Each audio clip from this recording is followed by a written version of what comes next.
speakers and presenters, how many times have you been told that words account for only 7% of what impacts the audience, and that 38% come from voice tone and modulation, and that a whopping 55% of what impacts the audience is your body language? Wow!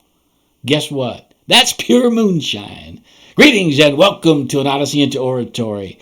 I'm your grateful host, Dan Riley. If listening, please follow me on your podcasting hosting site.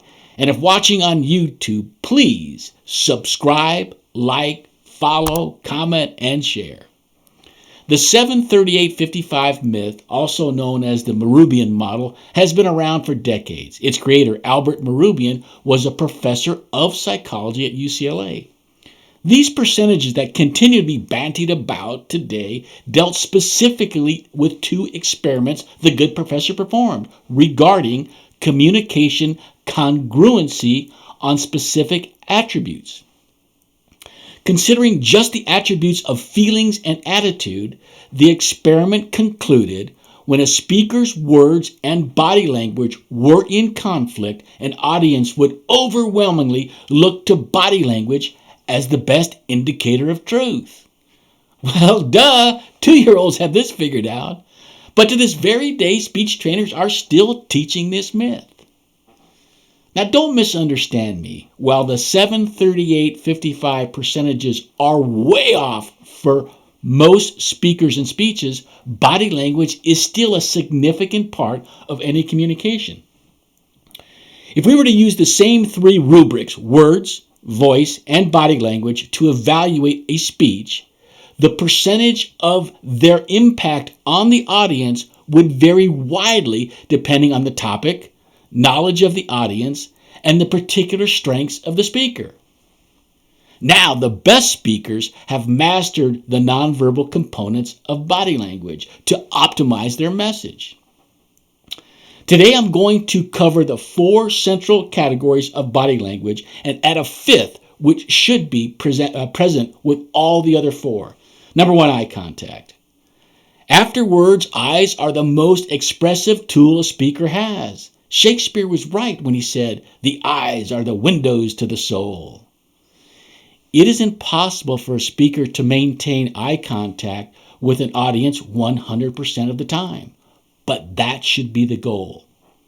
Toastmasters is very effective at training their members to think while maintaining eye contact with the audience, while most of us tend to look up, left, or right if we are thinking or recalling. The eye contact should be 3 to 5 seconds, which is a natural time frame in our culture. Think about having a passionate conversation with a few neighbors about a movie you just seen that you loved. You don't time how many seconds you look at each one of the individuals. Your eyes move naturally from person to person with the flow and rhythms of the conversation. And considering the logistics of the venue and the size of the audience, speakers should strive to look at as many people as possible and discount any advice that you've ever received about looking right over their heads, or look only at the friendly faces, or picture them all wearing clown noses and the like. Forget all that. Look them right in the eye. Number 2, facial expressions. We all have them, and the key point with facial expressions is that they need to be congruent with the verbal message. Former President Bush had the incongruent habit of smiling when talking about the most gruesome of things. Wearing a smirkish kind of smile on his face, he'd announce 4 American journalists were beheaded today. In a large part, this added to his poor reputation as a speaker. Additionally, there is a tendency for some speakers to suppress their natural facial expressions in favor of donning a more serious professional face. You want to do just the opposite. Accentuate your natural expressions.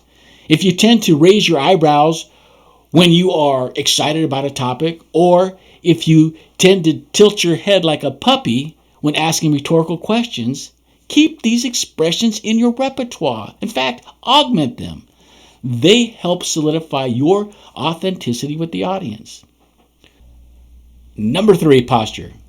I'm sure everyone has heard the causality dilemma regarding the chicken and the egg, on which came first.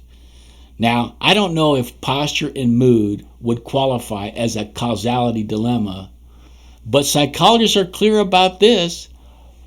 Posture influences mood, and our mood impacts our postures. Speakers should practice good posture for their own sake. It enhances their optimism, their authority, and confidence. And the audience interprets this good posture as personal strength, credibility, leadership, and self-confidence. All right, what is a good posture for a speaker? Standing straight up, shoulders back, feet about shoulder width apart, and an open stance facing the audience with hands at their side. Sometimes this is referred to as the power pose. This posture also serves as the ultimate default position for our next topic. Number 4, gestures.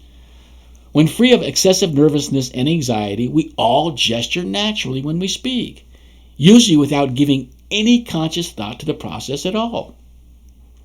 Some people gesture primarily with their hands and arms, others by nodding up and down or side to side with their heads. Just like the other nonverbal cues, for gestures to be effective, they need to be congruent with the words being spoken. Don't say yes while you're shaking your head no. When it comes to arm and hand gestures, there is a tendency among many speakers to go small rather than make a full stretch of their arms.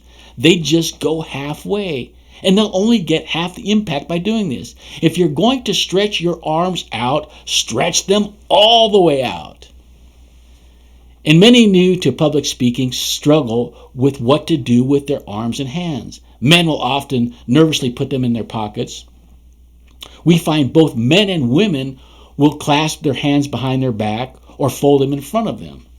The best place for a speaker's hands when not gesturing is by their side. To people unaccustomed to this default position, when they first attempt it, they feel awkward and even self-conscious. The best way to develop this default position is to practice it away from speaking.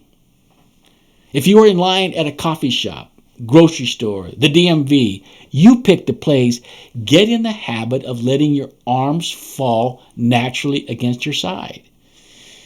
Over a short period of time, this will feel completely natural, and this default position is the optimum place for launching powerful arm and hand gestures. And the last one, smile.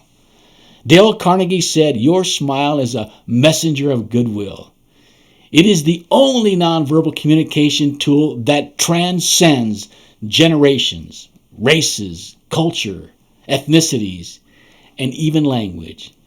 And like the posture, smiling has a positive impact on your own physiology.